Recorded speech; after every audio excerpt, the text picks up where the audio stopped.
until these organizations are totally destroyed, they will always be active. 1980. And as the Red Bear marches towards Southern Africa, a hero is born.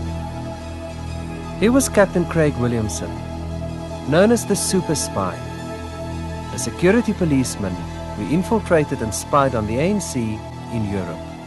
It was my job to carry out operations against the ANC. I was an officer in the security forces.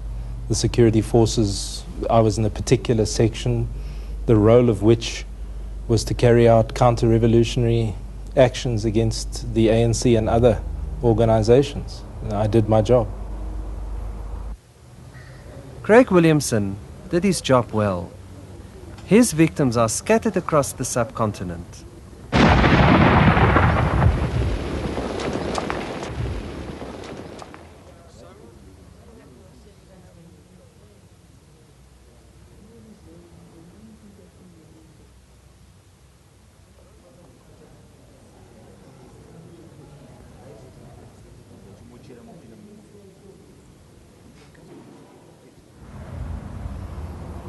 It's a soldier's job to kill when he's threatened and when the system that he's defending is threatened. That is the response. If the enemy is trying to kill you or trying to kill people that you are defending, your job is to kill him. After so many years at the forefront of Southern Africa's secret and dirty wars, Williamson is now preparing his submission to the Truth Commission. He wants to tell everything.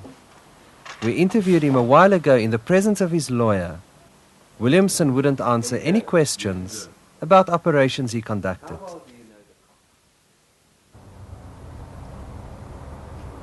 I'm not confessing. I'm going to set the record straight.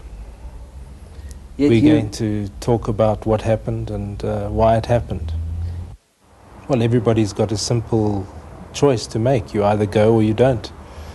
If you feel that you committed certain acts which make you vulnerable to prosecution, but you're offered a way to deal with this personal problem, personal legal problem, then you have to make your decision as to whether you have a problem which has to be dealt with or not. Craig Williamson may be the most valuable security forces operative ever to apply for amnesty. From the early to the middle 80s, he headed the foreign section of the security police. He then joined military intelligence and in the latter 80s became a National Party member of the President's Council. During that time, he served on a subcommittee of the State Security Council, which did target selection.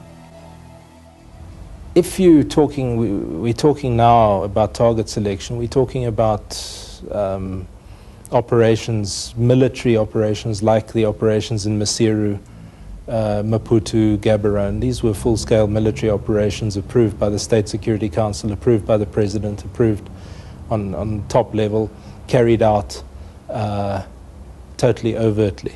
What about individual targets? No, individual targets were... You're talking about specific individuals. That could also be. Williamson's amnesty application will be opposed by this man, Marius Skoon. In 1984, Williamson sent a parcel bomb to his home in Lubangu in Angola. Marius wasn't home and his wife Jenny opened the parcel. She and their 8-year-old daughter Katrine were blown to pieces. Their 2-year-old son Fritz was in the room but survived the blast. Fritzy sat on my lap, holding on to me like a little monkey, and he didn't say a word. He didn't say a word. And then he said to me, "I thought the enemy had killed you as well." And then, just as we were getting into Lubango, the airport's quite a way out of Lubango, he said something else to me. He said, "The enemy didn't kill Jenny, they just broke her in pieces." And those were the only two sentences he said for about a day and a half. I thought the child was never going to speak again. Then I was taken into the flat. One wall was blood, floor to ceiling, there were pieces of flesh on the floor.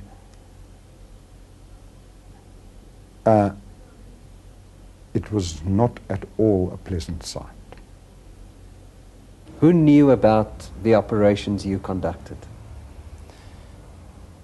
I'd like you to ask my superiors and my political superiors and the political leaders of the country at the time who knew what I and others were doing. Did they know? Of course they knew. Have you ever met Williamson? Yes, he stayed in our house when we were teaching in Molopololi in Botswana. He stayed there for either 2 or 3 nights. He's got a very good mind. He's quite convivial company, but I was never able to find out what was going on either in his head or in his heart. When you carry out operations and you are congratulated, decorated, honored, and given all the accolades of a successful officer in the struggle against communism and insurgency and counter-revolution,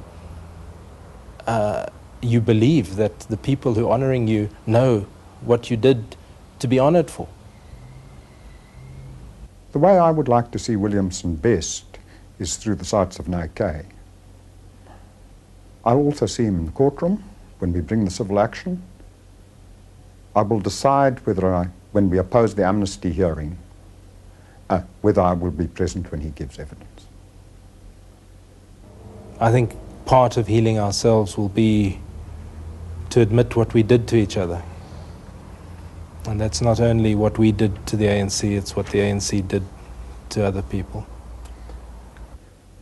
But coming to terms with things doesn't mean that you forget them, and it doesn't mean that one says to somebody appearing in front of the commission, so you've said you did it, that's grand, let's shake hands, go and have a drink together. I won't behave like that.